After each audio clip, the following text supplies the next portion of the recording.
Hey guys, welcome back to Chris and Beans. Today we're doing NFL Week 16 power rankings. This is kind of crazy because only one more other than this one. I've only got to make one more of these, so I'm kind of somber. Of course, I'm gonna do them throughout the playoffs, but that's only gonna be with 14 teams at the most.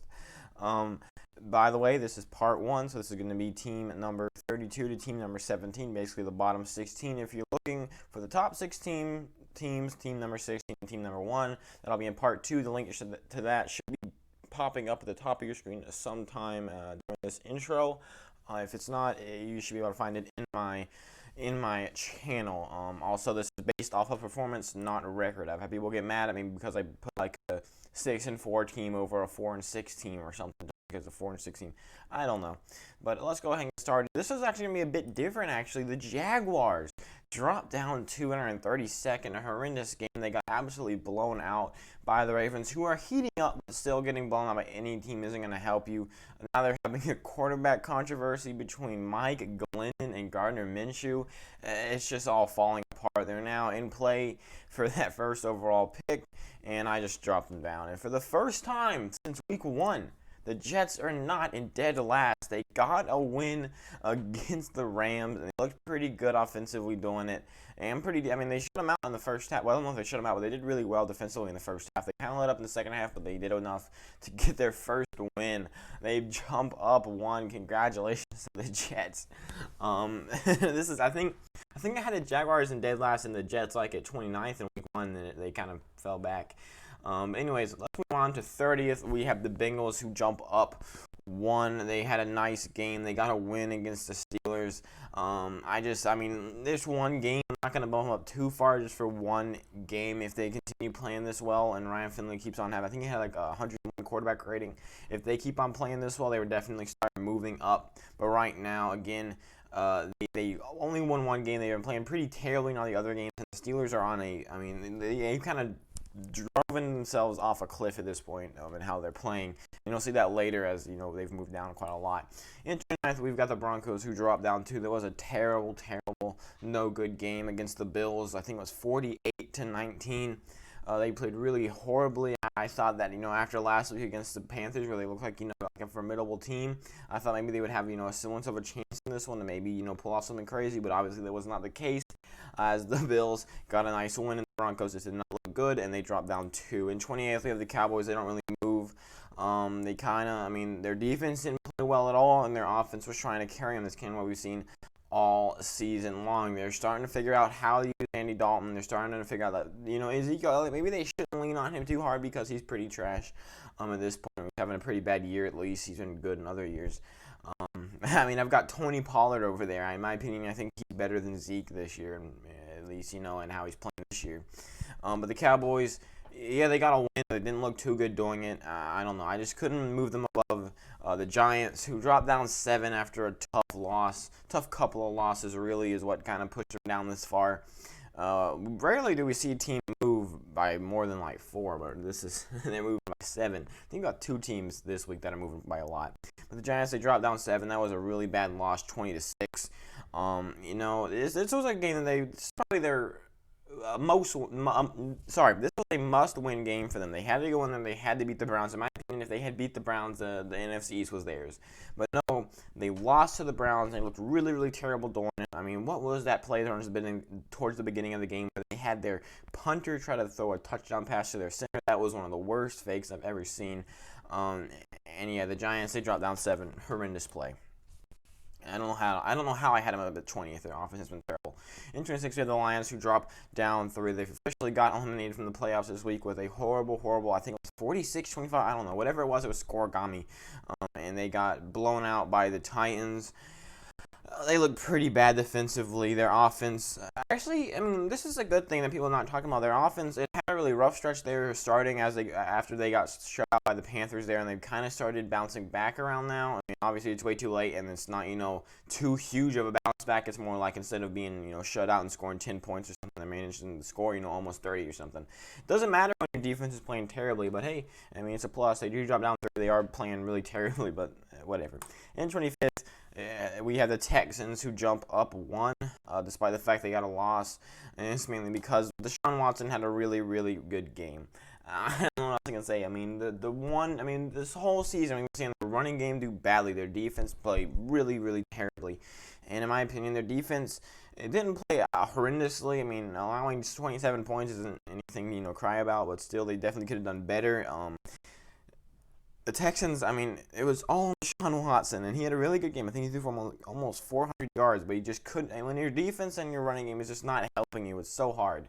And I feel bad for Deshaun Watson, but they do jump up by 1. But if they had gotten the win, they would jump up by a lot more. They're 4-10. You can't go much higher than that. I know I said it's not based on record, but I mean, when you lost 10 games, you're going to move down by a lot.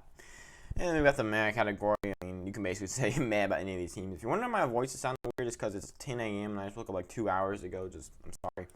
In 24th, we have the Chargers who bump up 5. They got a nice win on Thursday Night Football. They looked really good. These past 2 weeks, we've kind of seen how they could be, what they should have been earlier in the season.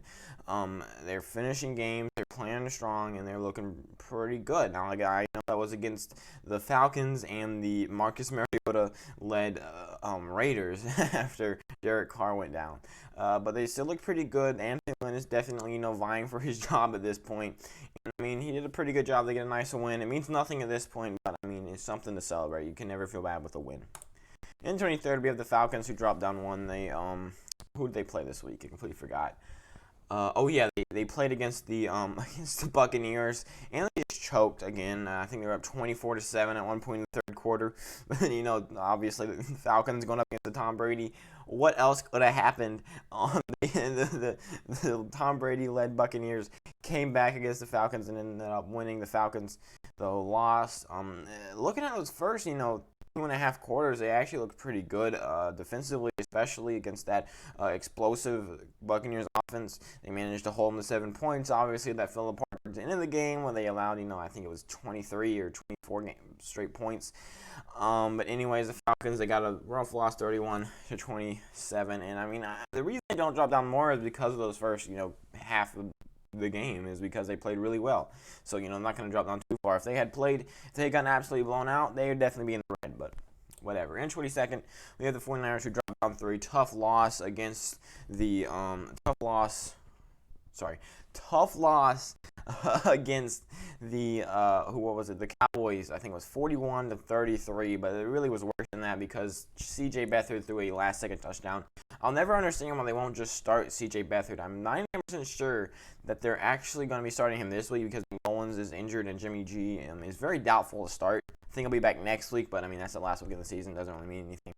But the 49ers, they lost to the Cowboys. That's not going to help. They dropped down by 3. If they do end up getting Jimmy G back next week, that will bump them up. It won't mean anything at that point. And I am getting pretty somber that I'm not going to be able to do power rankings after week 17. So maybe I should do one. But then again, I'm going to be doing my postseason ones. Who knows? I'll do something. In 21st, just outside of the top 20, we have the Patriots who dropped down 3, officially eliminated from playoff contention, and they looked pretty bad doing it. Only scored field goals against, a defense that hasn't. Well, I guess the Dolphins' defense hasn't played pretty well. It was a 22-12 win for the Dolphins. The Patriots did not look good. I mean, they haven't looked good all year, but I mean, they started to bounce back. I think they started out like 2-7, and they were slowly, pushing. 2-5, sorry, and they were slowly pushing. They were saying, hey, maybe we deserve to be in the playoffs. They had a long shot chance, and then they lost to the Dolphins, and I mean, it's not looking good. Entering the top 20, we have the Panthers who jumped up 4. Now, again, you might be wondering, hey, but they lost. It's the way that they lost. They went out there and they played really, really well. They played a lot better than I thought they would without Christian McCaffrey. They actually managed, especially in the second half, they fought back. They managed to keep pace. Their defense was holding. I think at one point the Packers punted like 5 straight times and allowed the Panthers to come back.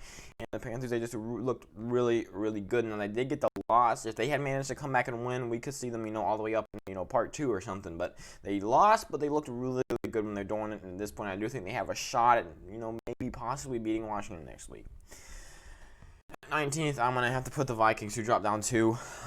It was a pretty tough loss, probably their most important game of the year, that was, and then they managed to lose. They dropped 6-8. They aren't out of the playoffs yet, but at this point, I think both the Cardinals and the Bears have to lose out, and they have to win out for them to sneak into that playoff spot. So at this point, they're kind of out of things. But the Vikings, tough loss, so they dropped down by 2. And at 18th, we have the Bears jump up by 3. They, again, probably the most important game of the rest of their season.